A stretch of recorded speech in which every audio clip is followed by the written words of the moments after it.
Are you looking to advance your career in the games industry, or do you just want to get your foot in the door? Women in Games International's Get in the Game program enables people who would otherwise not be able to afford it the opportunity to go to a games industry conference. We focus on helping select mentees create impactful networking opportunities and help guide them with insights from industry professionals. The Get in the Games program will be opening applications for ESI London shortly. If you're looking to build a career in esports, keep an eye on our socials for open applications.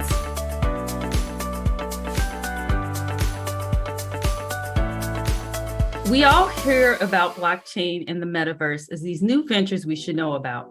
However, not many people understand on a fundamental level what these words mean, let alone how it connects to the gaming industry. So what's blockchain and the metaverse? And why should women, femme-identifying, and non-binary people hop on this train? These questions and more will be answered to help you wrap your head around these new endeavors that have the potential to revolutionize the gaming industry. I'm Robin Mosley, and this is Open World Dialogue, sponsored by Maximum Games. We have three incredible guests here to help explain what's next in gaming. First up, we have Mariam Nushrat. Mariam is the founder of Grid, Gaming Revolution for International Development, a tech startup that aims to unleash the power of no code for video games. The team has built Breshna.io, a platform that creates purposeful Web3 video games with no code and lightning speed.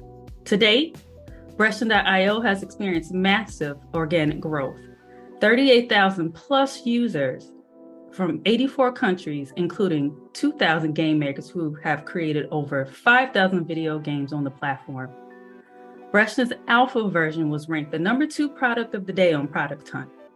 Mariam is also on the Forbes Next 1000 list and a recipient of the Clinton Global Initiative University Honor Roll Alumni Award.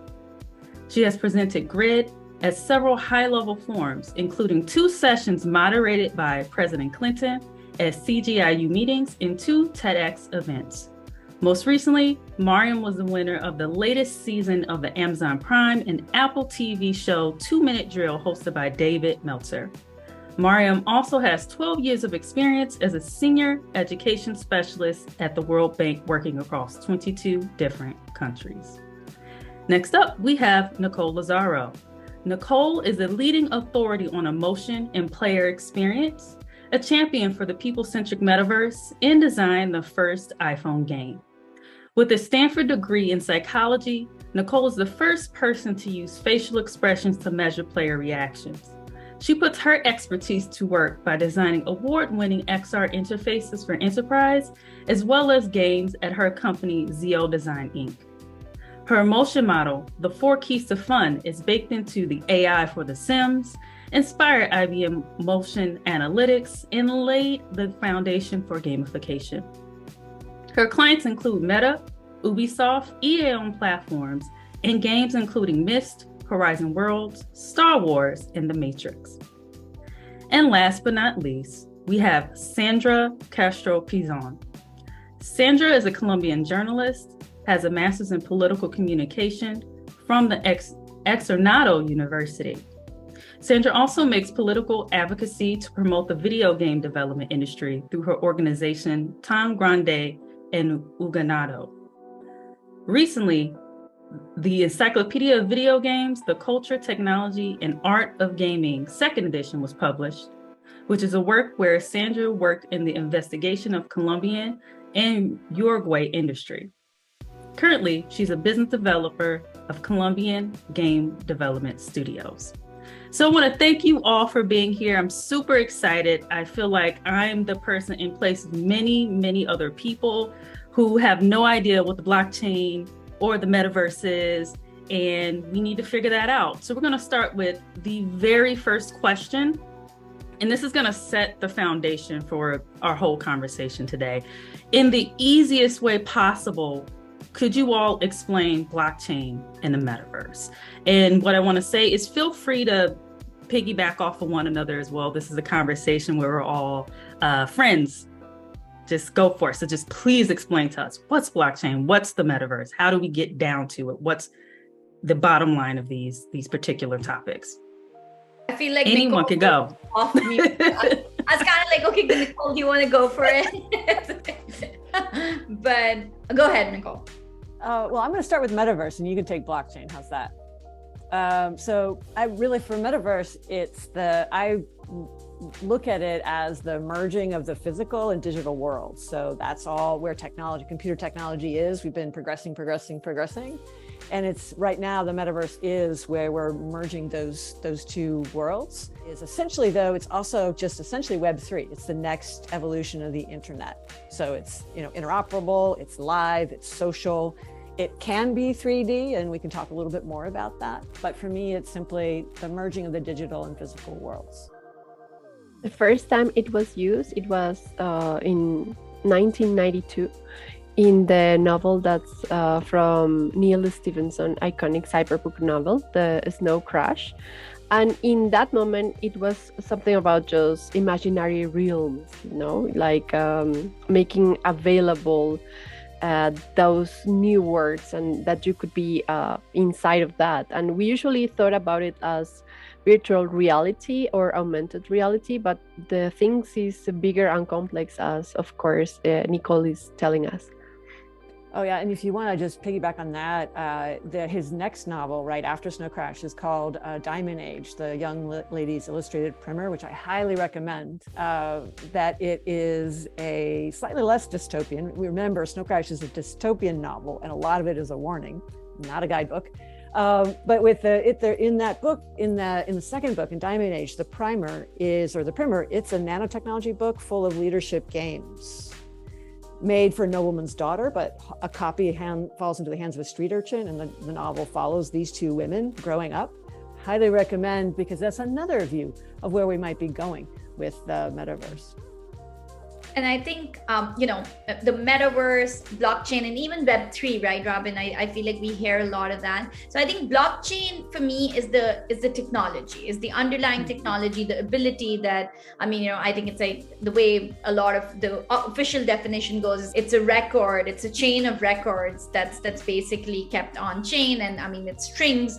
And basically, the way I really liked, one of the definitions that I really liked of this whole concept was, Web 1 was read, Web 2 was read and write, and Web 3 is read, write, and own, right? So this idea of ownership that really, really starts to come is like, Web 1, we were passive, we were taking in information, we're like, oh my God, this is so cool, like look at all the stuff that we're reading. Web 2, we started becoming content creators, we created so much content, you saw YouTube, Facebook, Twitter, all of this come to life.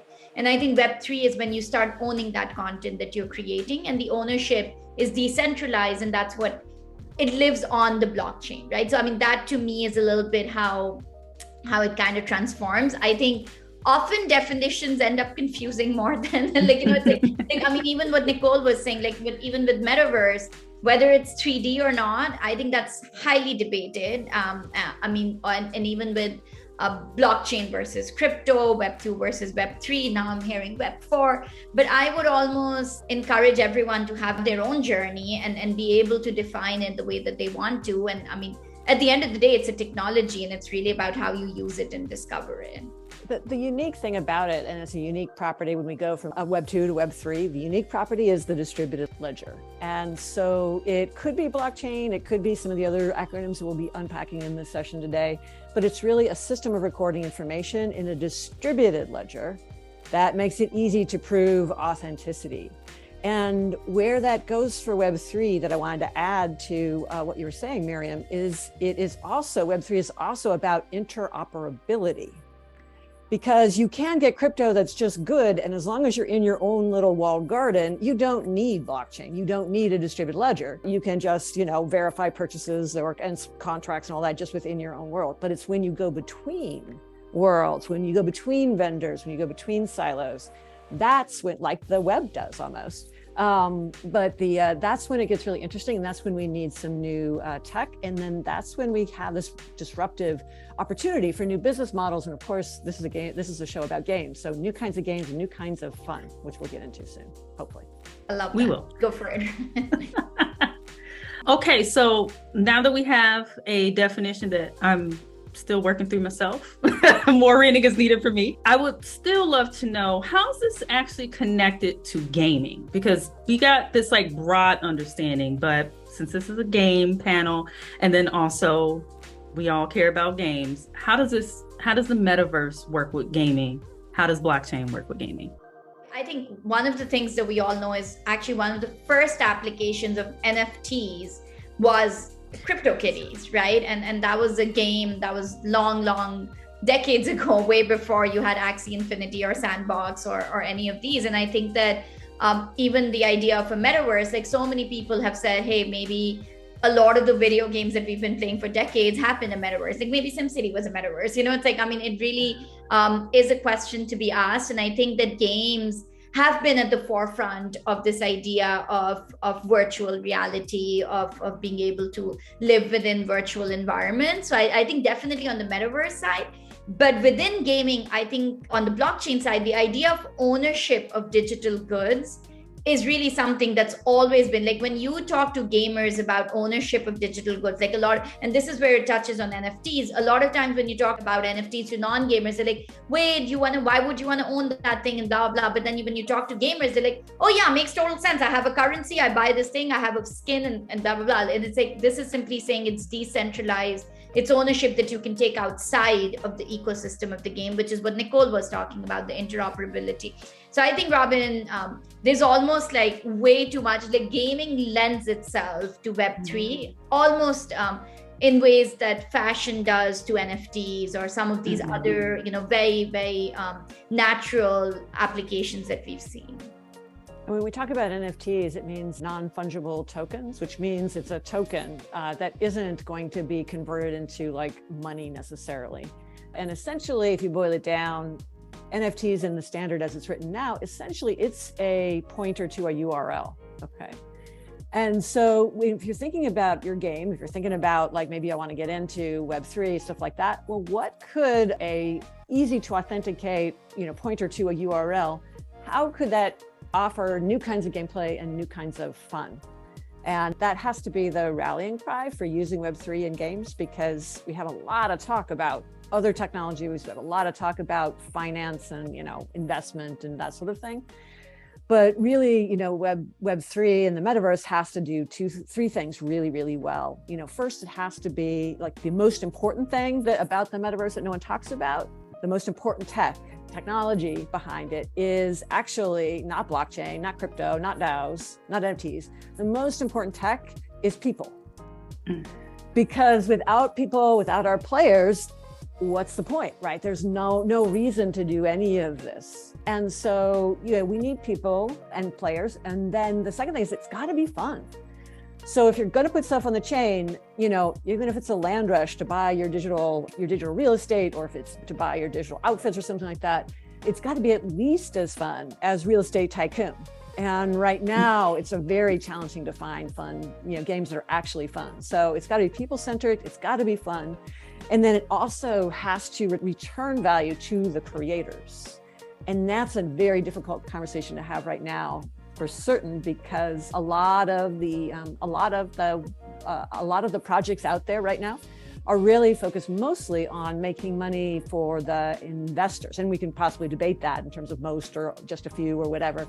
But that emphasis on buying an asset, not because or buying something, having a financial transaction with the only purpose is to then sell it later at a profit, that's not a game. That's like the stock market. That's like Beanie Babies. That's not really fun.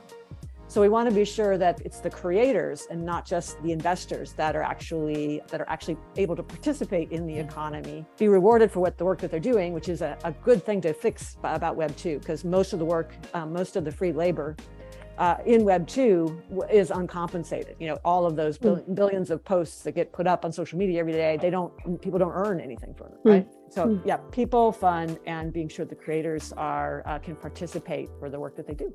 Adding to all of that, games and playing is part of our human nature. So for me, having games inside the blockchain is the most human way to like undertake that technology.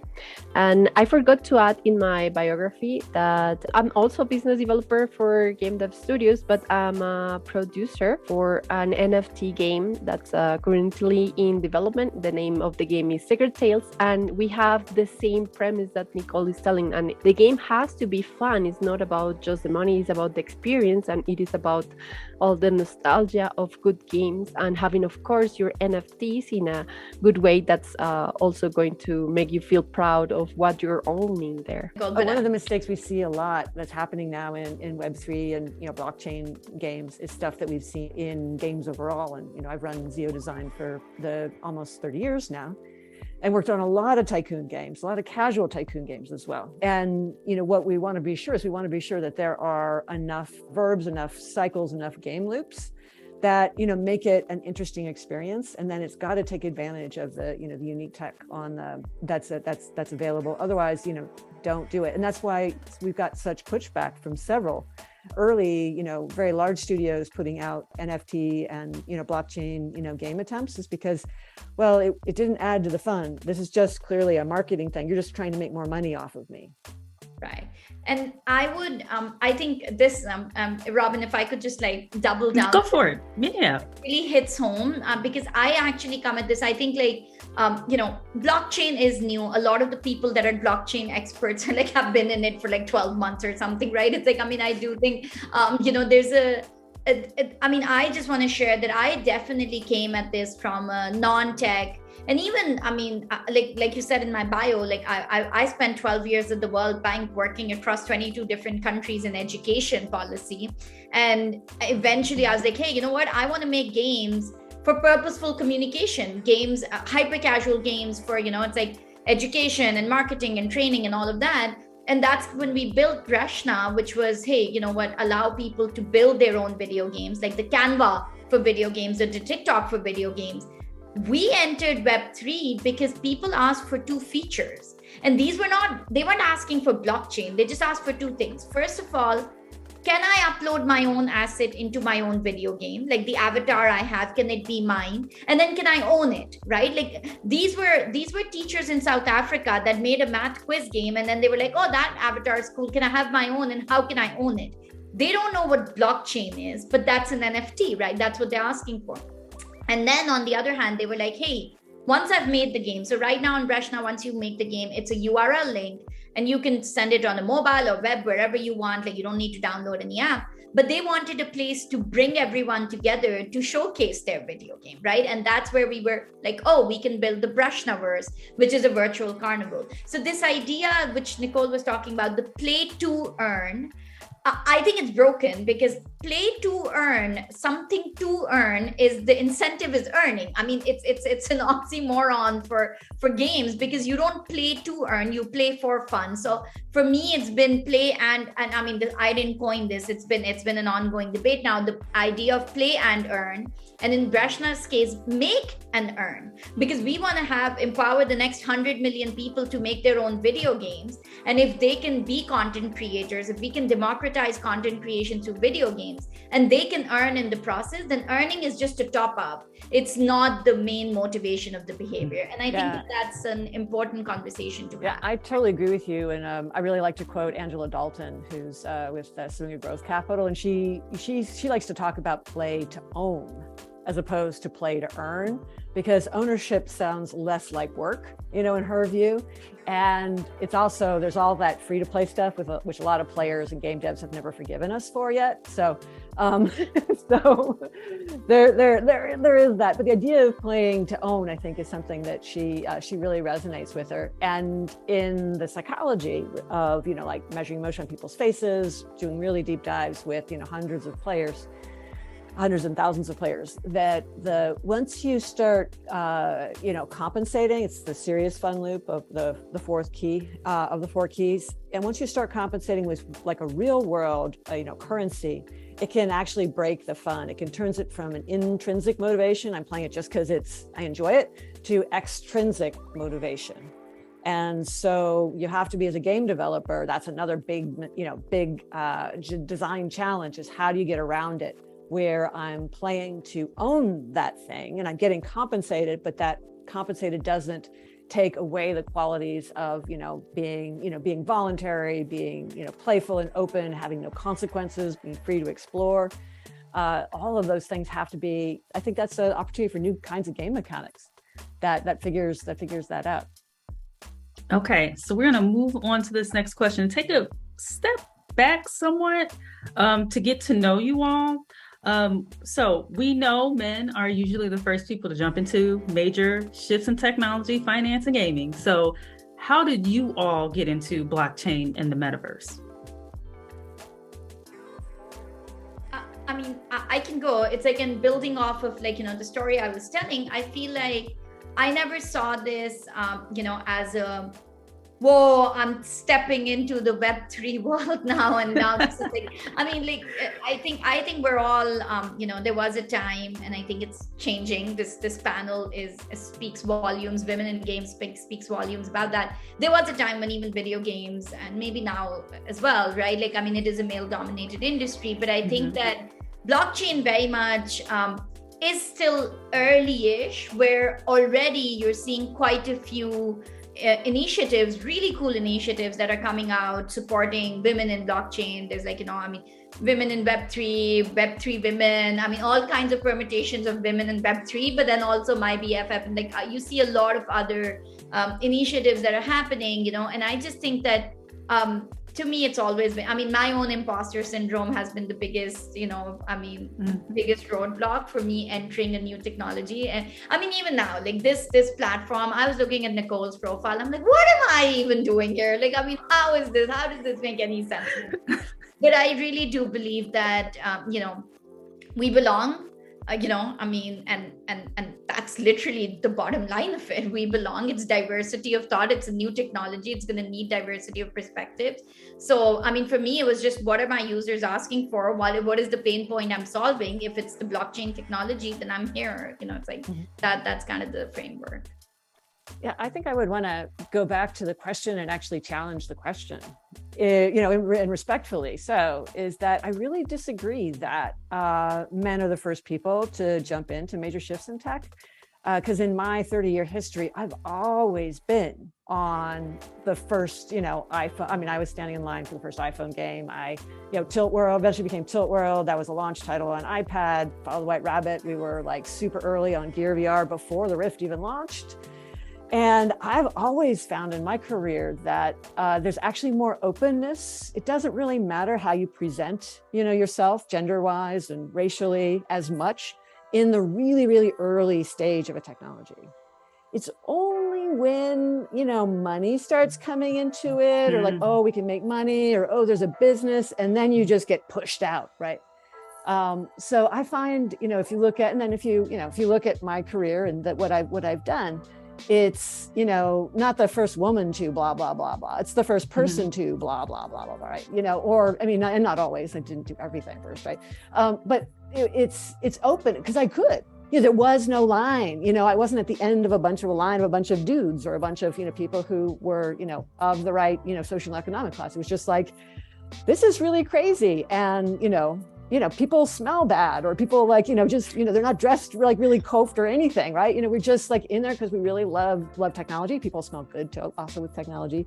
I didn't mean to diss on people who who are complete nerds like me. I do mostly shower most of the time. But I think that just want to challenge that question. And then the second one is that it is the amazing thing, and why I'm really encouraging people to explore blockchain and to explore the metaverse, is that Web3 is going to disrupt. It's a disruptive technology. So when you get in first on early technology, it's disruptive. So it's very threatening to the established power structures. So if you feel at all marginalized as a developer or as an entrepreneur, early tech is a great place to start, moving. Because the people that are listed on NASDAQ, they can't move. They're going to acquire all the innovation, right? They've got some innovation happening internally, but the big folks, mostly they acquire the little startups, and little startups are just, you and me and another friend in a garage just doing our stuff on weekends. And then, maybe we get some investment, maybe we get some traction, and then it goes from there. So I wanted to challenge the question in those two ways.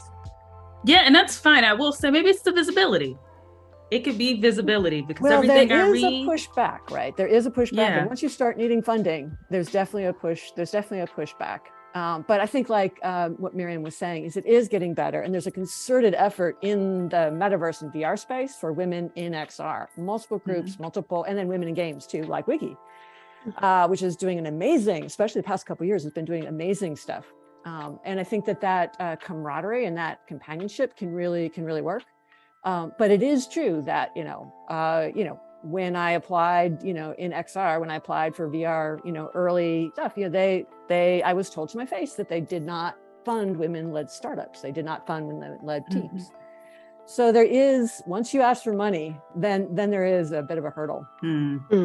Okay, well, in my personal case, blockchain is something that's happening in Colombia for the last 10 years. It's been growing a lot. But in my experience about blockchain and going through the game dev industry is kind of different and jumpy. So I was the director of the Federation of Software in the chapter of new technologies and video games. And in that, we have a department that was talking about blockchain. So that was my first moment to start talking about blockchain. It was 4 years ago. But sadly, that chapter ended in my life. The federation decided to close that chapter. And I was, of course, expelled as the director of the video game dev chapter in Colombia. But I still work in the advocacy part of the game dev industry. And Timba Games, which is my currently employer, saw in me the opportunity to be their business developer. And I start working in the game dev industry with them and another companies. And then Timba decided, we know that you also want to be a PM inside the game dev community. What about if you jump in and start producing games for us? And in that career, I'm not also starting to produce my first game, but also my first game with blockchain inside. And also, because of my work inside the game dev industry, I'm also including other women inside my studio. So we know that women and girls are more excluded in terms of game development because of a lot of questions that we can answer in another podcast. But we see that the representation of women inside the game dev industry is super small. In Latin America, it's 5%. In the United States, is 23%. No, it's 26%. In Europe, is 23%. So those are super low numbers, right? Well, in my company, we are the 25% of the company are female related. So hearing your stories, of course, is letting me see that I am also being a game changer with my company and girls inside the blockchain community, because I'm starting to promote their jobs inside this industry. And of course, most of those jobs are art related. That's something super important inside NFT, right? So I hope this can change a little bit of the balance of women inside the blockchain. Absolutely. And I want to just add to what you said, is that there are a lot of reasons that women are not in gaming, right? That there is such a low percentage. None of those reasons are actually true. None of those reasons are really valid, I guess. They're, it's just crazy. And then in funding, it's actually 2%. So 2% of female-led startup, 2% of startups that are funded, only 2% are female-led.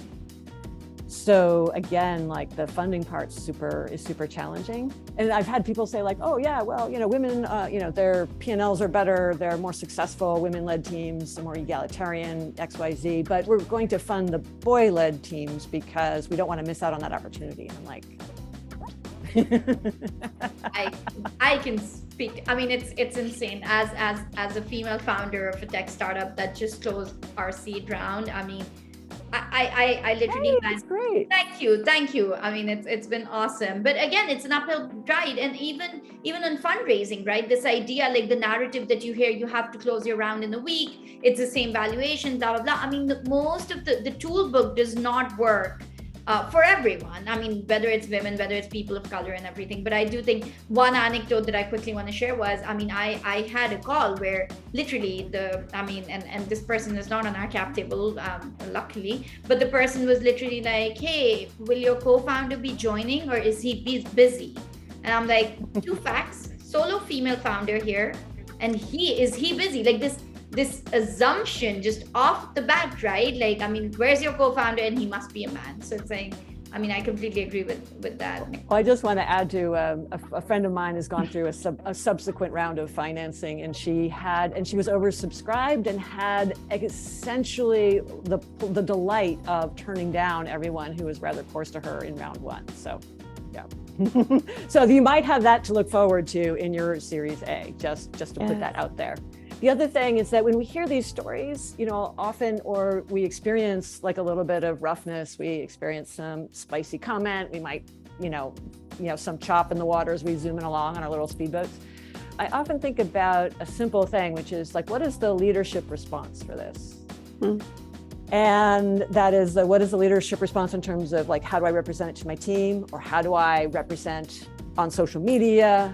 And through that, as a network of women and people who represent, who are marginalized, just having that pause and what is that leadership response it's great because it models leadership and then it builds our own internal leadership skills. So I just thought I would add that to the conversation. I've been very inspired by both of your stories.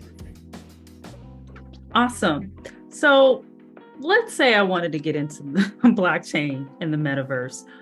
What are some tangible steps people can take to inform themselves about these two ventures before they jump right into it? I'm the type of person who dives head first, probably not the smart thing to do sometimes. So what are some steps you can give me and everyone else who wants to maybe become the next person to create the biggest metaverse or blockchain video game? I gave a talk at AWE a couple of weeks ago. It was called the 12-Step Plan for Building the Metaverse. And so quite literally in 20 minutes, so it's not a long talk, but in 20 minutes, I go through like a 12-step series of questions with lots of examples. And it is, so it's a great crash course for metaverse kind of thinking. And it starts with, a people-centered metaverse. So it starts with, what is your goal? How can it be people-centered? What is the business model? Web3 tech, how can that provide a unique experience, a unique business proposition? And then how can you make the game fun? And I like to say that there are no wimps in the metaverse. So this is another tip on the design side. And by wimps, I mean no windows, icons, mice, pointers, and solo play. So no wimps in the metaverse because it's changing. And instead of windows, we want worlds of content to explore. And, Aladdin's cave full of treasure that we, manipulate with our hands and of objects we manipulate with our hands. We want avatars, and we also want solo play. Social collaborative play like we see in Sandbox. And then I would add the Sandbox has got a great intro page. If you look at it structurally, you see it just right there. It's very clear. You have one tool for creating content. So for voxel editing, so you can create content. So they have a tool for that. They have a second tool for games, a game tool, which is make that content interactive. And then a third layer, which is a marketplace for which you can sell the content. And they also have a land, kind of game there. But those top three layers, a great way to think about, how can I build my own metaverse? With the caveat, if I didn't say this earlier, is that I also think that Clubhouse, which has gone up and down in popularity, but Clubhouse is a mini audio-only metaverse. It's like scrolling down the street in Snow Crash, live stuff happening in the hallway all the time. So it doesn't have to be 3D, but I think sandboxes are those layers in Sandbox are really great architecture to get and then think, how would I express my idea or my dream with some of those, what would those tools look like? What would that marketplace look like for, my own thing? I'll say really quickly, the WIMPs model that you just brought up immediately brought me to Sims, and I'm a huge fan of Sims. And when I read your bio, I'm like, oh my God. So Thank you. Well, Will Wright and the team like Claire Curtin and Roxy and all of those amazing people at Maxis, they're the real authors. I worked on, obviously I'm just the inspiration for a lot of the feeling with Sims 2, for example. Your hopes and fears and dreams came right out of our research. And I did play shops with them. That was you? Yeah. Well, no, I mean, again, I'm not the designer. I'm an outside consultant. You were part of it. You helped it. Yes. You did it. Help push it along, helps inspire it. And games are made by teams of people. It's not just one person, for sure. But I've been very blessed. I've worked with the folks at Cyan on 3 of the Myst series. I've worked with Star Wars. I've worked on lots of really, really cool, amazing stuff. And then I've also making my own. So Tilt World and Follow the White Rabbit, which is a metaverse kind of mystery adventure you play. We haven't talked about real world metaverses or, like spatial, like planet scale kind of metaverses, but it's a game about a magician whose magic one day suddenly worked. This is amazing. I'm going to move us along just a little bit if you don't mind. So here's the the other side of this. So there are people who obviously see blockchain and the metaverse as temporary or phony things to get into. Could you explain why these two things are worth getting into? And if you're a bit skeptical about it, but know it's better to join than to be late, could you tell us why? I can take this because I think I actually came at blockchain with a lot of skepticism, right? So, I was like, I don't know, this is going to be distracting, especially for our product. It's like, we're building this, we're empowering. For us, like the priority was to break the skills barrier and empower a non-tech audience to make video games. So it's almost counterintuitive to then add another layer of technology, which is the user experience right now in Web3 is very, very hard. The learning curve is very steep. This idea of decentralization and that there's no call center to call, like once you've made a transaction and your gas fees are gone, literally there's a lot of self-responsibility that you have to take, both in terms of security, in terms of learning and all of that. So I actually did come at this with a lot. And hey, the best time to be skeptic is a bear market. Like a lot of people have lost money. And I see the silver lining, and I empathize with them. I know a lot of them very closely, but I also think that bear markets are when the best projects are built, when the hype kind of fades away. That when Nicole was saying, like, there was a lot of like investment, like, oh yeah, just invest in like, games and tokens and all of that and everything. I think like those hype projects are kind of dying away. There's less noise. So if anything, this is a really cool time to come into it and start to dabble your feet because there's less noise, because it's a safer space. But I would say I don't think we should explore a technology for the heck of a technology. That's exactly what happens in startups, where someone builds a solution and then looks for the problem that it's solving. I really do think that, if you have a pain point in your life, whether it's personal or whether it's something you want to do for the world, approach that pain point with the 3 Ps, and those are my 3 Ps, is passion, perseverance, and purpose, right? You bring your passion, you move towards a purpose, and you do it every single day with perseverance. You will start to have a learning curve in Web3 as well. And I think that that's where the safety and all of that kind of comes in. So I think the skepticism is valid. There's a gut check. If you're not skeptical, it's probably like that's very unsafe. So be skeptical, but don't let that stop you from entering the space. Mm-hmm. Yeah, I want to add, like, if it feels like someone's trying to sell you the Brooklyn Bridge, or you feel like you're selling the Brooklyn Bridge, probably, not, go, back up a little bit. But in that skepticism, Web3 is coming. Like I said earlier at the top of the hour, and that along with Web3 is the creator economy and, UGC. And I actually like to say UGCETT. So user-generated content, and then experiences, tools, and templates. And so to build on that, I'd like to bring up the example of like Lens Studio for Snap lenses. They have these amazing low code, no code, just right. What you're doing, Mariam, is perfect, right? Is that because if you have a no-code layer to your creator economy, then people can just go in, they're just visual artists and they can use these templates but then not only a template. So I can make a lens for the movie Dune, put a tattoo on my face and make my eyes blue, and I can like post it on Snap or social media.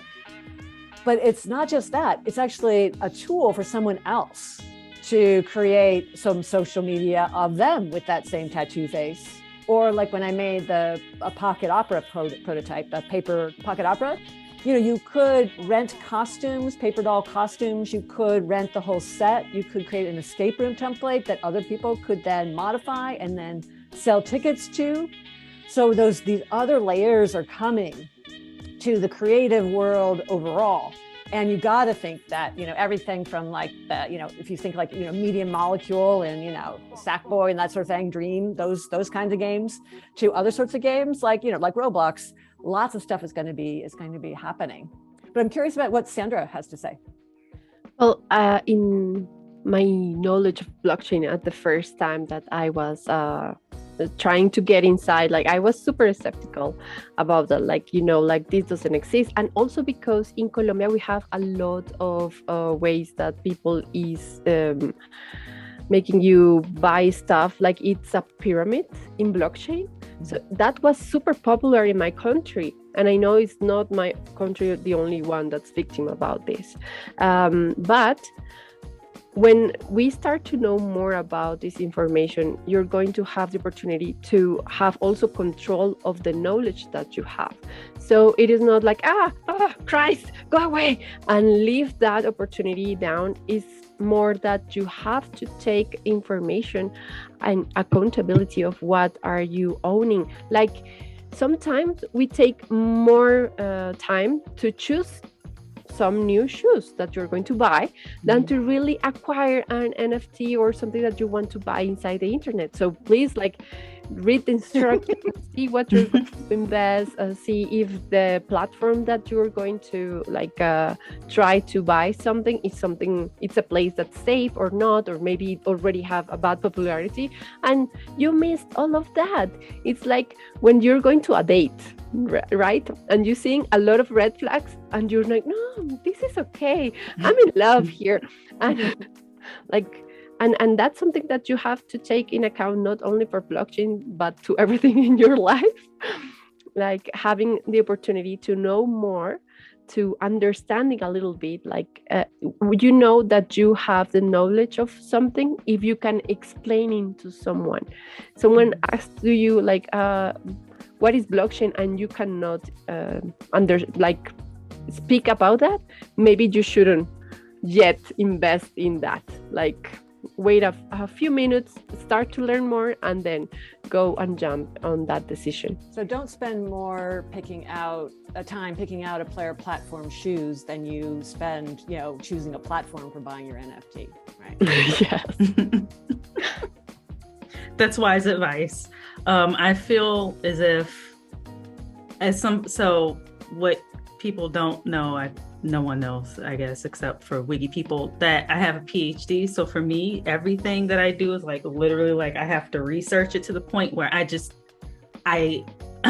well, I mean, you're doing that, but I'm also the type of person that if it's something popular, I like to dive right in. So that's also a terrible thing to do. I'm on opposite ends. Either I'm looking at something forever to the point where it's just going to pass me by, or because of that, I'm let me just do it and just go for it. And that could get me in some tricky situations. So it is nice to know that you're giving me the advice of just please research this before you jump right into it. Because right after this, I'm if it was a superpower or superhero, it would be the mole, right? That would be kind of one of my superpowers. It would just sort of you just dig under all the jargon, you just line them up, NFT, DAO, whatever. And then you just dig underneath it. What's the underlying tech? What's the underlying, need or use case?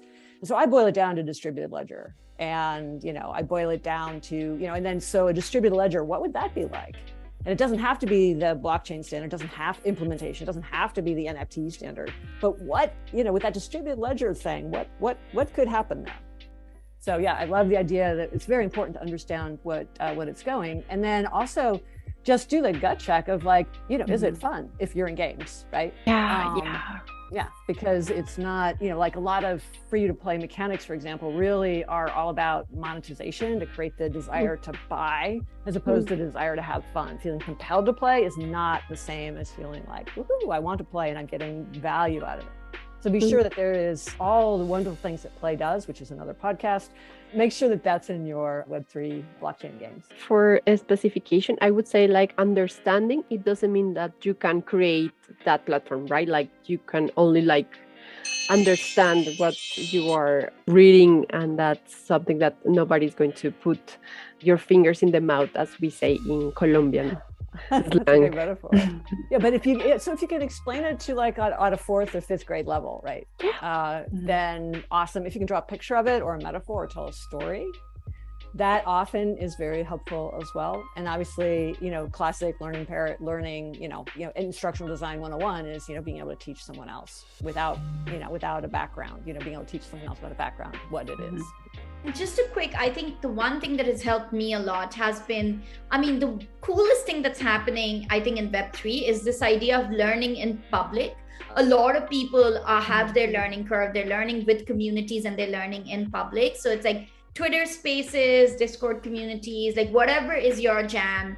I don't know about Clubhouse anymore. It's like, but Twitter spaces and Discord communities are a really cool place to start, right? Because that's where, and even if you're a passive observer, just be a listener, just hop in, and everything. And I think you get a lot of good gold out of it. And then you can start to define your sub communities where you get comfortable and you start speaking up and you start asking questions and find your safe space to learn with them.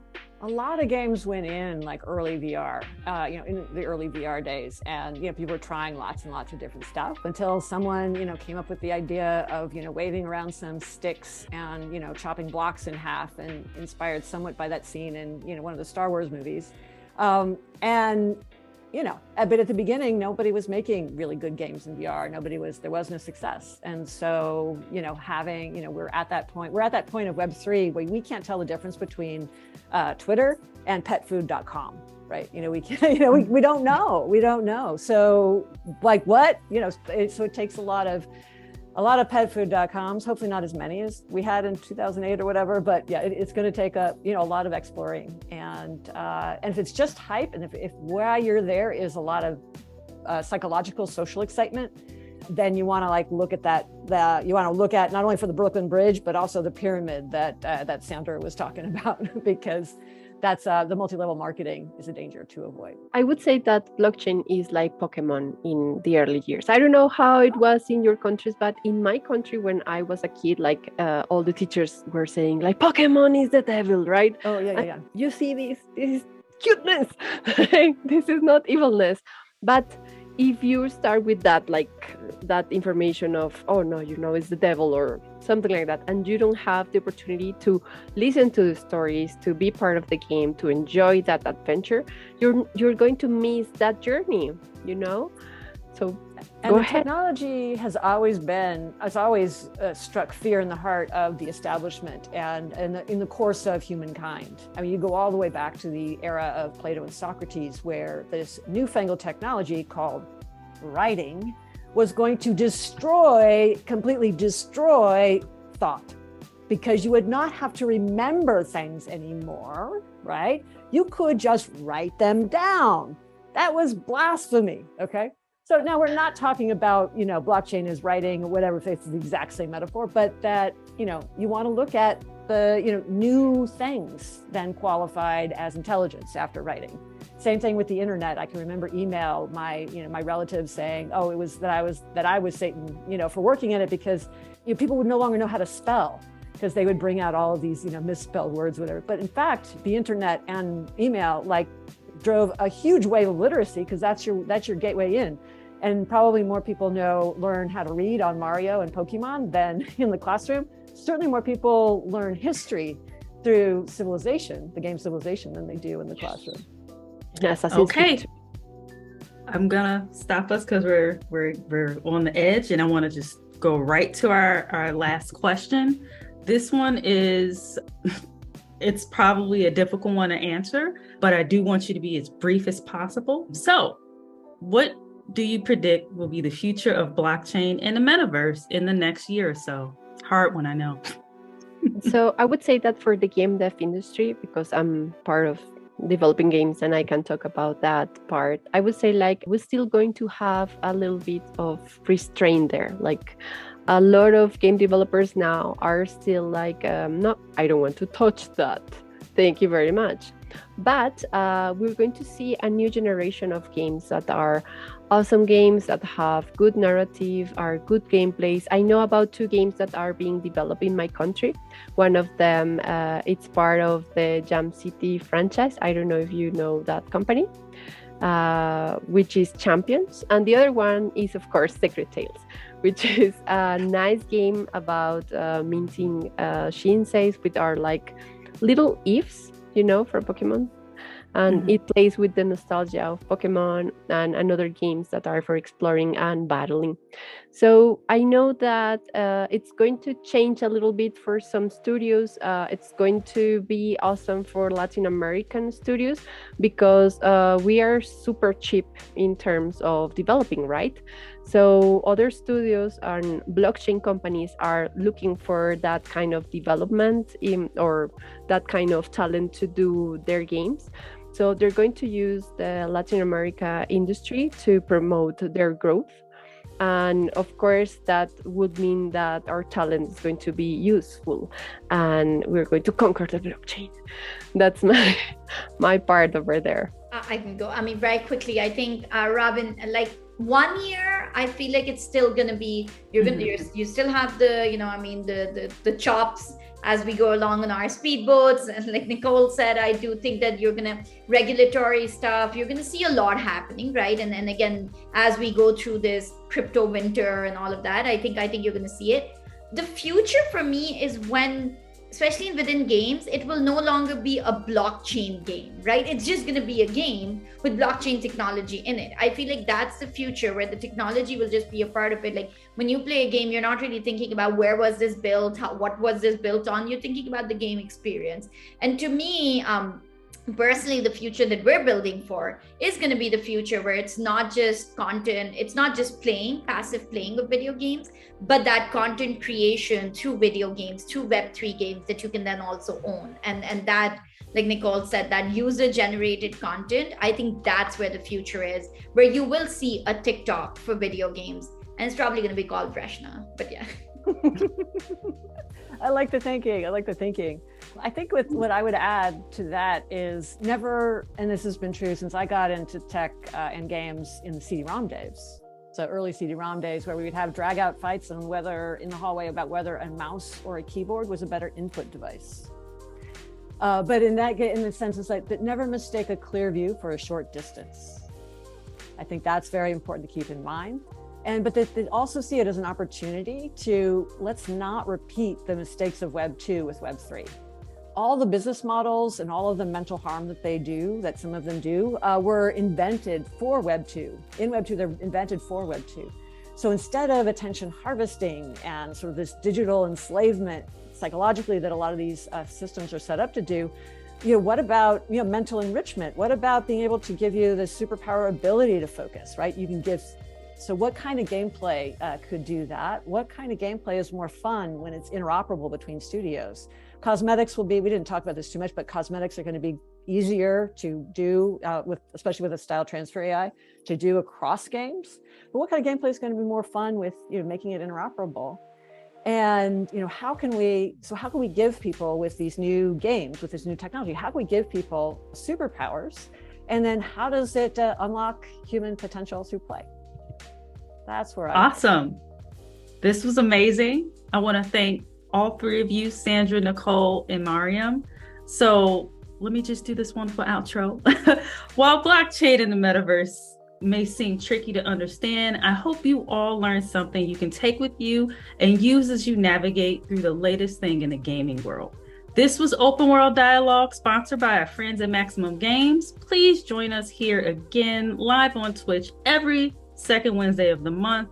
I'm Robin Mosley signing off. Bye and happy gaming.